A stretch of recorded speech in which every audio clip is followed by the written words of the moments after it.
Alors, bonjour, on se trouve présentement en compagnie de Yvon Pelletier, vice-président exécutif pour Tembec. Bonjour, M. Pelletier. Bonjour. Alors, c'est ça. On sait que Tembec parle beaucoup de produits de spécialité. Il cherche à exploiter certaines niches. Est-ce que vous pouvez nous en dire un petit peu plus à ce sujet? Absolument. Tembec, ce qu'on appelle les pâtes d'isolvants de spécialité, c'est des pâtes qui se retrouvent dans des milieux, dans des produits pharmaceutiques, alimentaires, dans l'industrie très spécialisée. Donc, on parle des produits plus spécifiques, des éthers cellulosiques, de la cellulose microcristalline, des nitrocelluloses et des acétates de cellulose. Et tous ces produits-là s'en vont dans des niches et sont produits par des gens comme Dow Chemical, Celanese, Shinichi, FMC, etc., etc. Donc, ces produits-là sont identifiés comme les gagnants. C'est l'expression que vous utilisez. Là. Définitivement. C'est des produits où les prix sont très stables. La demande est quand même assez bonne.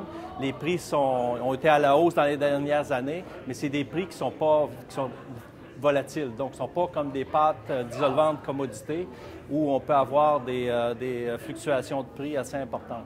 Oui, parce que si on regarde du côté des investissements qui ont été faits à l'usine de Témiscamingue, comment ces investissements s'insèrent dans votre stratégie d'investissement, justement? Bien, vu qu'on on target justement nos usines de spécialité, dans les 5 à 10 dernières années, la majorité des investissements importants qu'on a faits ont été faits dans ces usines-là. Donc, on a une usine à Témiscamingue, dont on a investi aujourd'hui, mais on a aussi une usine en France, dans laquelle on a investi plusieurs millions d'euros dans les derniers 10 ans. Donc, maintenant, c'est celle de Témiscamingue. On a la phase 1 d'investissement qui est un projet de cogénération, pas de cogénération, un projet de chaudière et de turbine. C'est pour moderniser les actifs. Les chaudières aujourd'hui sont désuètes, à basse pression et coûtent énormément d'argent à entretenir. Donc, de manière à continuer à produire ce produit très rentable-là, il faut moderniser nos actifs et on le fait par l'investissement de la chaudière et de la turbine. Mais du côté énergétique, si je comprends bien, c'est un produit qui va être rentable à plus long terme.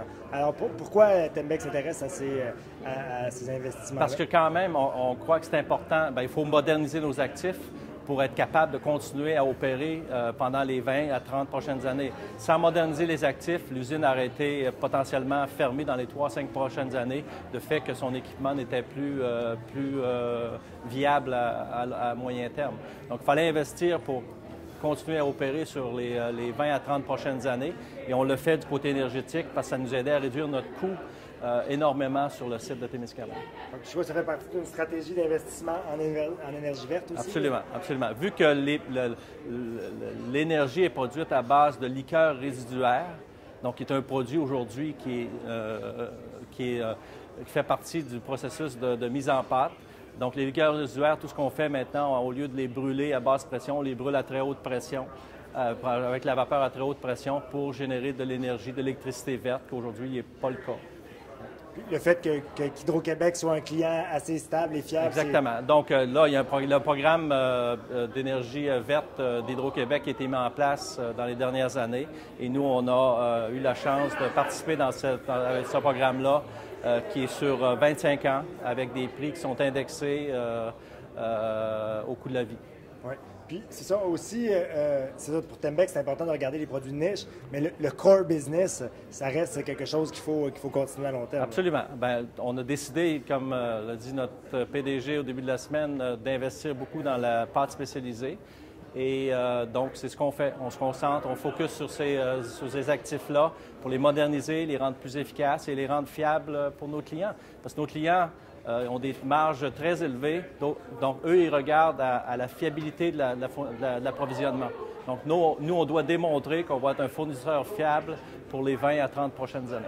Si on regarde à plus long terme, il y a toujours des projets de recherche et développement. Je crois qu'on parlait de projets d'origami, génie de l'origami, où est-ce qu'on peut exploiter le papier dans sa 3e dimension? Oui, bien, est-ce qu'on a un projet de biocomposite? On a investi en collaboration avec le gouvernement fédéral et provincial 8 millions de dollars dans une usine pilote de production de biocomposites, qui est justement la cellulose en 3 dimensions et qui pourra aller éventuellement dans plusieurs, dans les structures, dans les automobiles, dans toutes sortes de matériaux, des biomatériaux. Ce sont des matériaux ultra légers, ultra petits. C'est ça, mais avec une forte résistance. Ah, très intéressant. Alors, je vous remercie beaucoup, M. Pelletier. Bienvenue.